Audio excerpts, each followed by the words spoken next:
பெரம்பூர்ல எந்த அளவுக்கு காவல்துறை ஒரு பக்காவா பிளான் பண்ணி அந்த பிரச்சாரத்துக்கு எங்களுக்கு சப்போர்ட் பண்ணாங்க. நாங்களும் அவங்களுக்கு என்னெல்லாம் தேவையோ அன்னைக்கு சப்போர்ட் பண்ணோம். இன்னைக்கு பெரம்பூர்ல நாங்க எந்த கட்சிக்காரங்களும் கூப்பிடவே இல்லை. நீங்க மாவட்ட செயலாளர் கேளுங்க, எந்த விதமான கட்சிக்காரங்களும் நாங்கள் அழைக்கவே இல்லை. இயற்கையாக அந்த மக்கள் கூட்டம் தான் வந்தாரு, பேசினார், கிளம்பிட்டார். ஏன்னா எங்களுடைய பிரச்சாரம்ங்கிறது அவர் வந்து அந்த தொகுதியில் நின்று அந்த மக்கள் கிட்ட பேசி கூட்டத்தை கூட்டணும்னு எங்களுக்கு அவசியம் கிடையாது. நின்று பேசி லைவ்ல டிவியில பார்த்தாலே மக்கள் போதுங்கிறத எங்களோட அழைப்பை எப்பயுமே கொடுத்துட்டே இருக்கும்.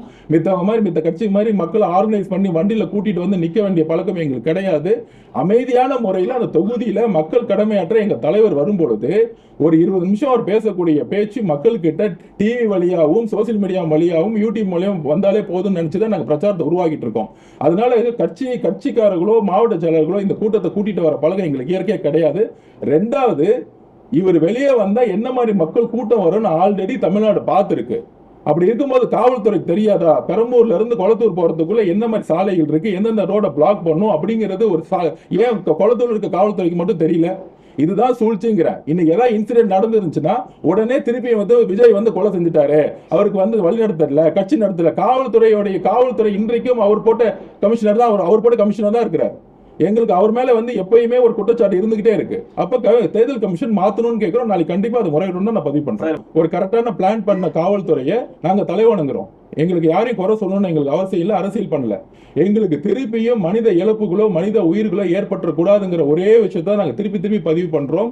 அரசியல்ல ஜனநாயக பூர்வமா நம்ம எதுக்கலாம், சண்டை போடலாம், ஓட்டுல வந்து மக்கள் டிசைட் பண்ணிட்டோம். ஆனால் மக்களுடைய பாதுகாப்பை வச்சு ஒரு கட்சியும் ஒரு தலைவரையும் ஒரு விஷயத்தை கிரியேட் பண்றது திமுக அப்பையிலிருந்து முற்பட்டுட்டே இருக்கு. ஏன்னா அவங்களுக்கு பேசுறதுக்கு எதுவுமே கிடையாது.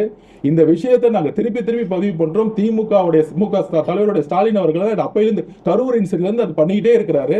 அவர் அமைதியா இருப்பாரு, யாரையும் திட்ட மாட்டாரு, எந்த கட்சி பேரையும் சொல்ல மாட்டார். ஆனா தன்னுடைய காவல்துறையும் தன்னுடைய அதிகாரத்தையும் துஷ்பிரயோகம் பண்ணிக்கிட்டே இருக்காரு. அதுதான் இன்னைக்கு கொளத்தூர் நடந்தது. அந்த கொளத்தூர்ல அவர் ரோட் ஷோ போறாரு, மக்களுடைய செல்வாக்கு என்ன இருந்துச்சு. ஆனா நாங்க உள்ள நுழையும் பொழுது எத்தனை மணி நேரம் நாங்க வந்து வெயிட் பண்ணி மக்களோட ஆதரவோட அந்த குளத்தூர்ல இருந்தோம் உங்களுக்கு தெரிஞ்சிருக்கும். இதோட பயம் தான் திருப்பி காவல்துறையை வந்து ஒரு மிஸ்லீட் பண்ணிட்டு இருக்கிறத நாங்க பதிவு பண்றோம். இது தமிழகம் முழுவதும் நடக்க கூடாதுங்கிறதுக்காக தான் இதை சீரியஸா எடுத்து இன்னைக்கு கேம்பெயினை நாங்க நிப்பாட்டி நாளைக்கு வந்து முறையில்லான்னு இருக்கோம்.